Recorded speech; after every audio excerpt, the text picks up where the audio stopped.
Okay, hi. Trying a different piece of software today, see if I can improve on the quality of the video. I'm going to continue our discussion somewhat on the valuation of art.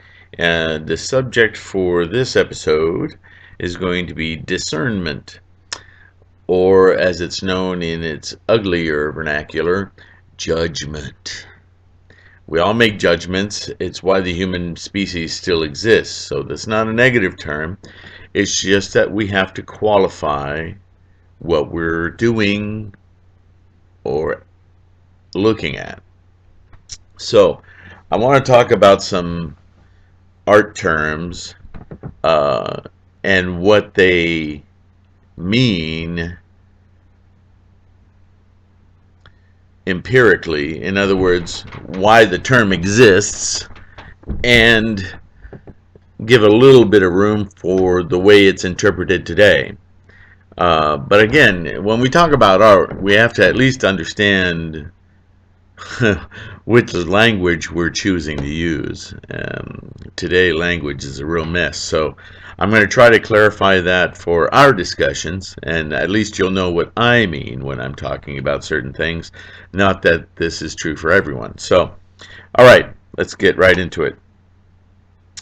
Discernment, I believe, is developing your ability to see and understand people, things, or situations clearly and intelligently.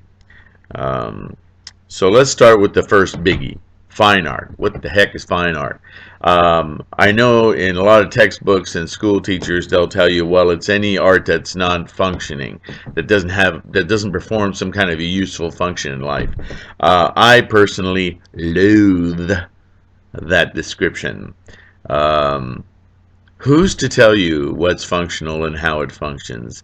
To me, if it makes your brain work, then it's functioning.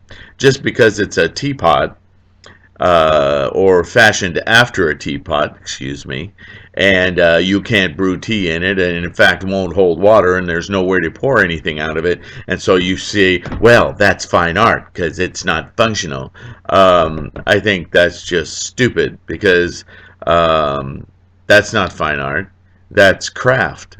That's pottery. That's something else. Um, but just to say that because it doesn't brew tea or pour tea, it's non-functional, therefore it's fine art. You see where that just gets very, I mean, you can just go on and on and on with stupid examples. So I hate that description.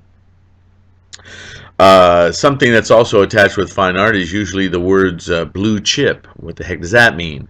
Briefly, blue chip simply means an artist, usually dead, but not always, an artist who is well represented by highfalutin galleries and able to draw a steady stream of money in order to collect the work. My argument would be that at that level of the art market, I'm going to stop using quotes because they're really annoying.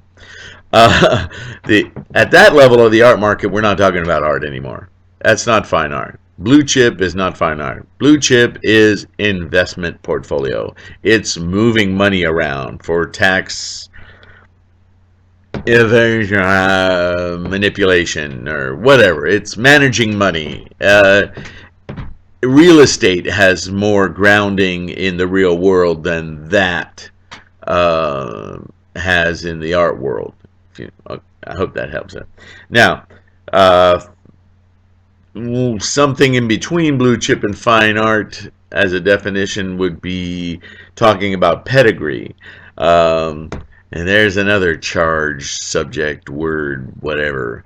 Like it or not, we live in the whole world. It lives in class divided structures, largely to do with money.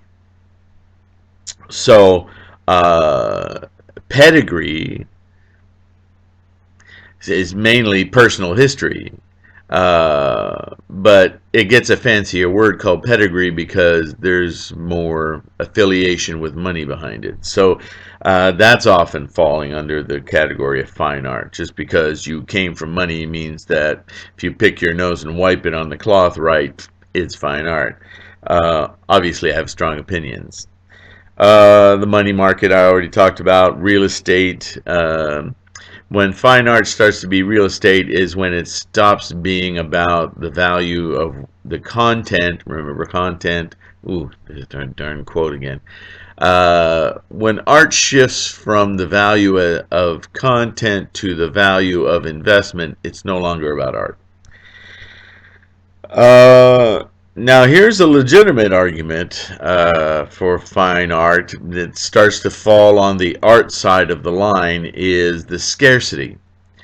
And that doesn't matter if you're alive or dead as far as the artist is concerned.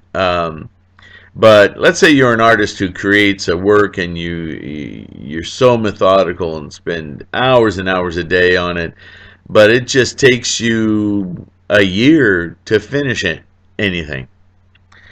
Uh, if your art attracts attention and it qualifies under the three primary aspects of valuation. Remember, medium, subject, and content, the biggie. And you succeed in finding an audience, and that audience wants to own your work, but you only make one a year. That's going to drive the price up, and it's also going to drive the perception of it as fine art, functional or no. Um, and then there's the dead artist thing. So, have I described what fine art is yet? Eh. Okay, quickie description. Fine art has to qualify under the three aspects of medium, subject, and content. Well, in other words, and if you don't know what I mean, refer to the previous video.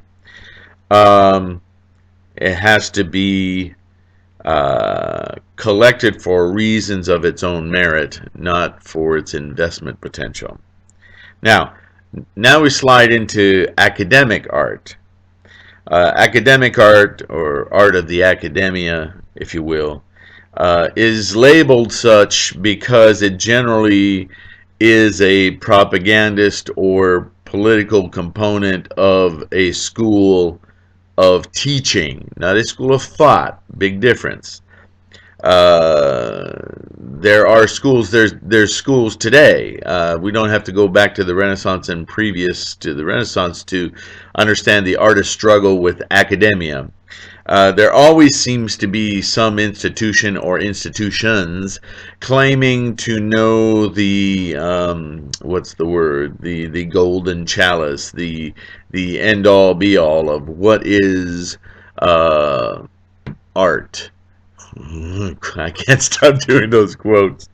Um, but we are talking about language, and it's full of them. So, academic art generally defers to history if your content or your subject tends to be, or even the medium tends to be genuinely influenced by historic context. That doesn't necessarily make you academic, but it does kind of give you an academic leaning. Do you understand what I'm saying? It's like a programmatic of a teaching institution. If you're following the program, or if you're derivative of the program. Now, let's take devil's advocate. Let's say there's a school of thought that says everything in art has to have circles, and you know what school I'm talking about if you're listening.